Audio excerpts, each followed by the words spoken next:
Alright. Yes, a little differently because my room is a mess right now. And I don't want to disturb the cats.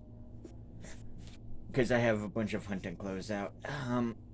Like I said, hunting is in, so videos are going to be more sparse.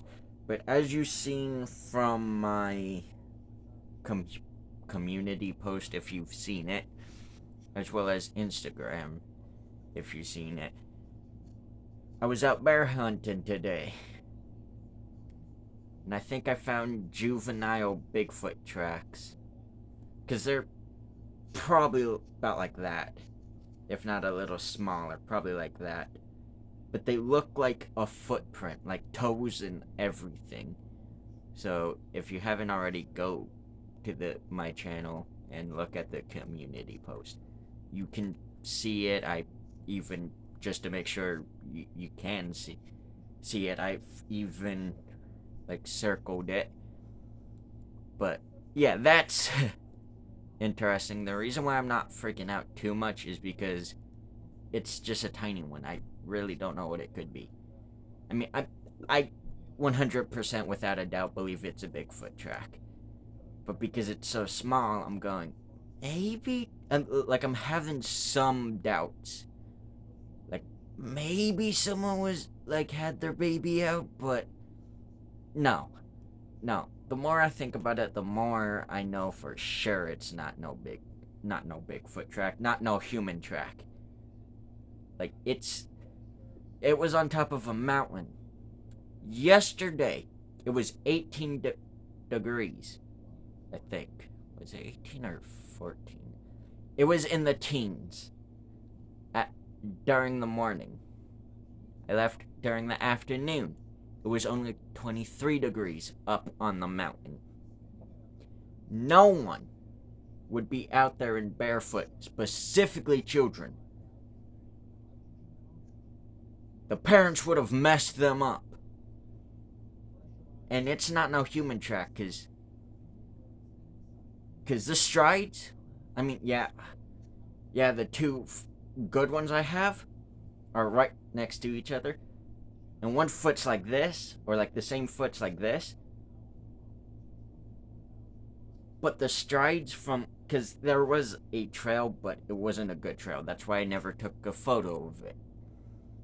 Of the whole trail, even though I probably should have. I was just kind of more freaking out about the good footprints than the trail. It was leading up, higher up. We would have known, like, we could have been known if it was a boot or shoe print. It's that easy to differentiate. There were toes.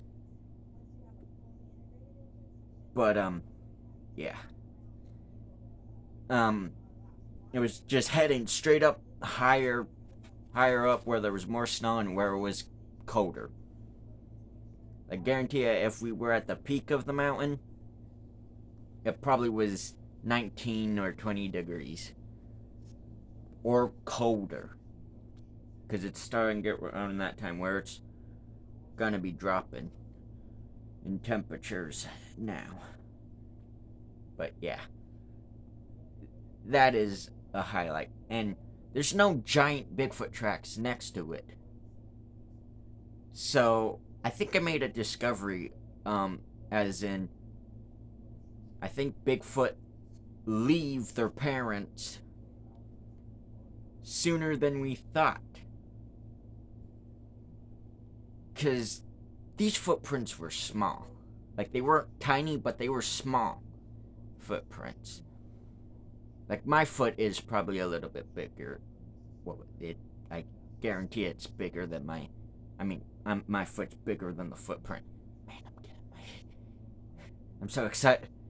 I'm getting my words mixed up. But yeah. Man, my hair's messed up. But yeah, like I said,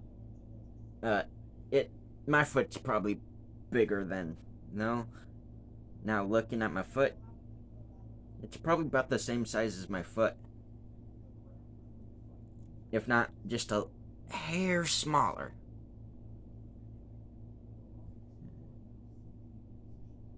not quite sure. But yeah, I wear like 8.5s in men's shoes. I can't wear children's shoes anymore. They're too small. Like you could do an 11 in children and still be too small. So, yeah.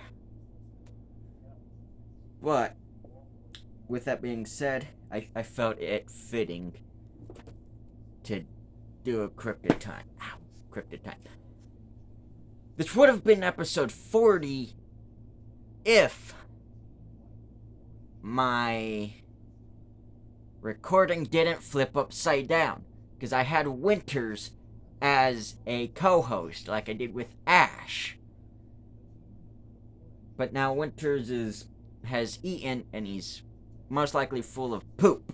And I don't want him pooping on me. So, yeah. Once his bowels are emptied, shall we say, I'll do a cryptid time with him. Episode 40 will be a cryptid time. But,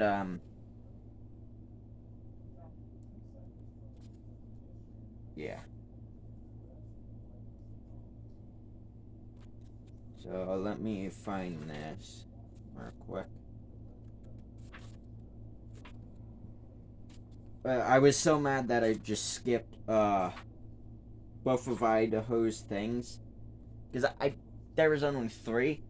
And I did all 3 of them with Winters, but because the footage went upside down, which I have no friggin' clue when my phone is doing that. I really need to invest in a camera and a good computer.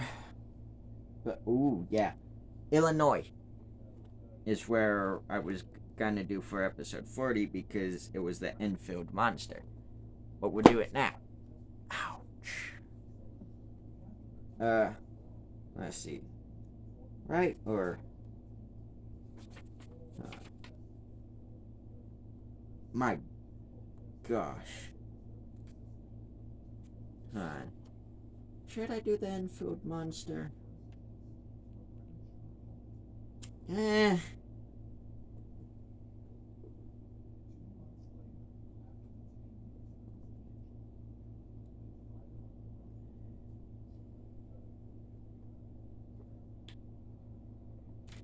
Sure.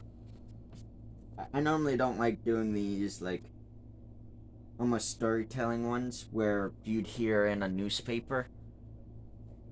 But this one works. The Enfield monster. Henry McDaniel heard scratching at his front door around 9:30 p.m. on April 25th, 1973. When he looked out his window, he saw something on the front porch that would terrorize the small community of Enfield for years. It had 3 legs on it, a short body, 2 little short arms, and 2 pink eyes as big as flashlights. It stood 4.5 feet tall and was grayish colored, he told the local press.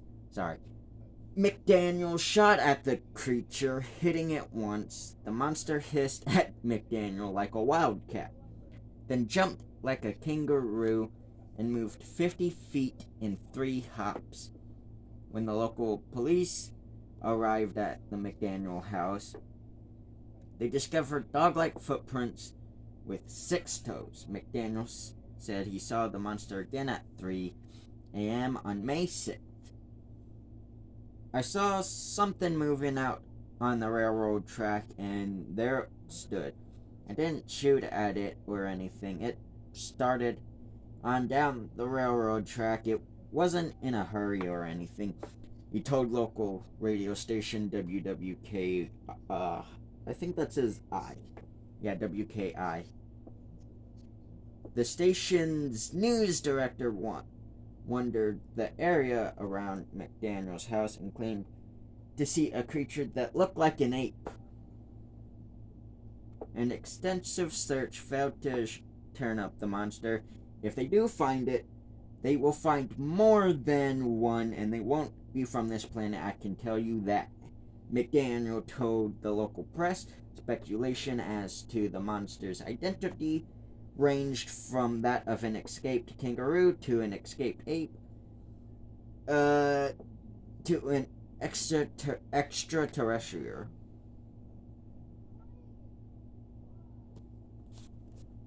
Here's the Enfield monster. Let's see. Wow, there's a lot. There's a lot from Illinois. And you know the sad thing too is, I ain't doing all of these.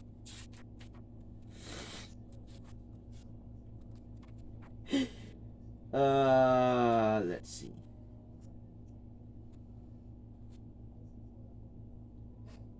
Yeah, I'll do Coal Hollow Road Monster. And then I'll do this next one that has a funny name. Coal Hollow Road Monster. The 1970s was a big decade for monsters in Illinois. And a big decade for drugs, too.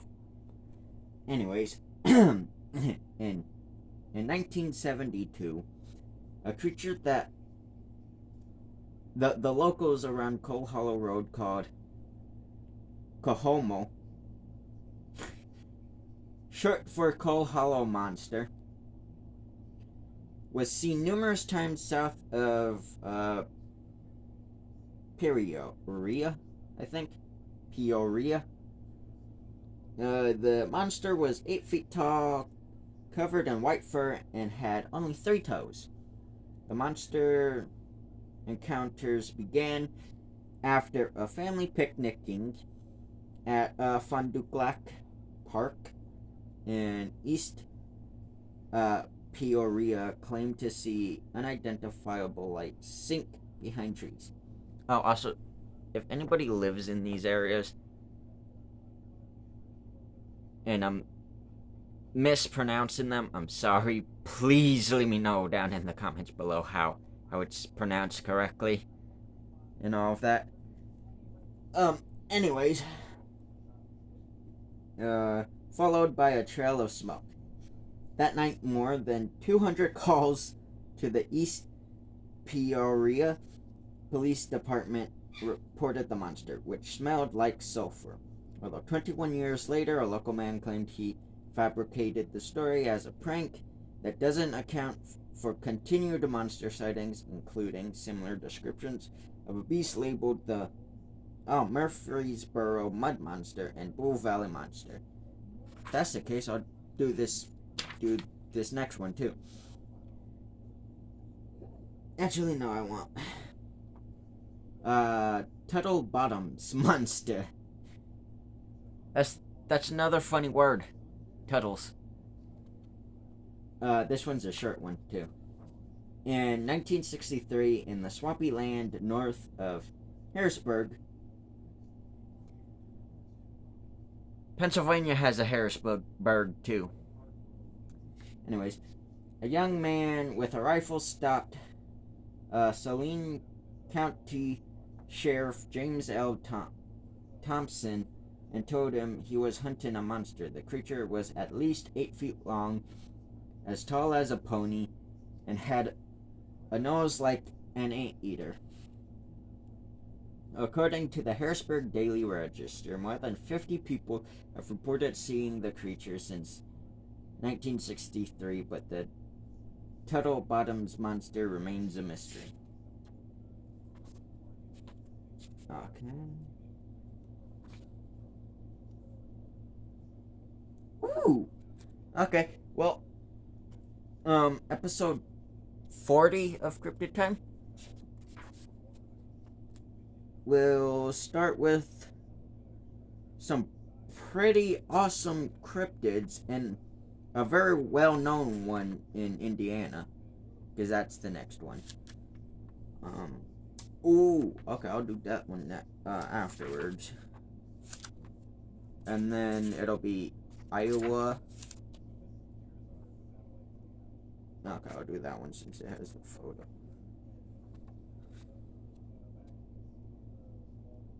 Okay.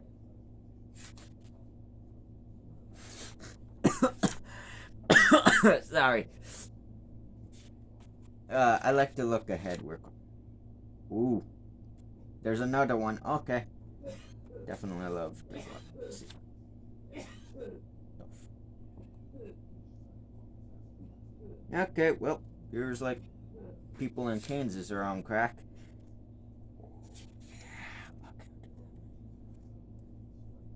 I'm in Kentucky, which probably will be around December. Sometime Christmas. That might be episode 50. I'm not quite sure. There's the Pope Lick monster. My God, this illustration for the Cryptid in Kentucky is awesome.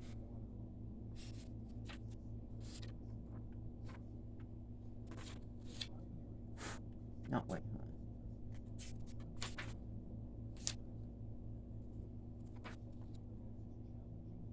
That's interesting.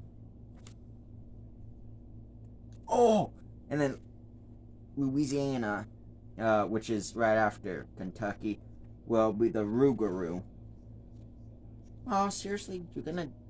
I've never heard of that one, but not gonna do Rougarou for that one. Okay, but yeah, I'm just that one will probably be maybe January 1st. I'm not quite sure.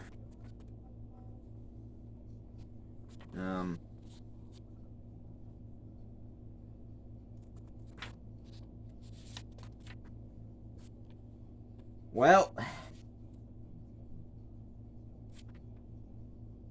sometime the beginning of the first month of January. First month of January. Okay.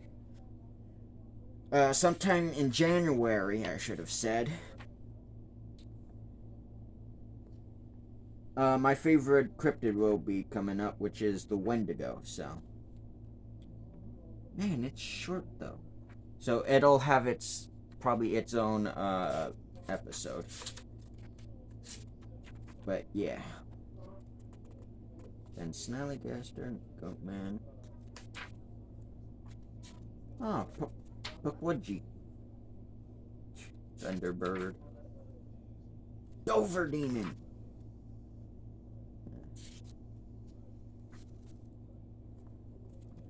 I've noticed many of these. Ooh. Yep. Okay. Definitely another one I'll do. I've noticed most of these cryptids have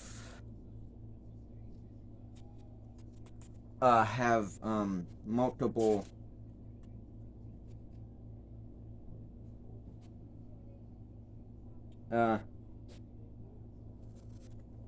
has multiple well, not multiple. Yeah, they have multiple cryptids that are different language names, so to speak. Like they're either named after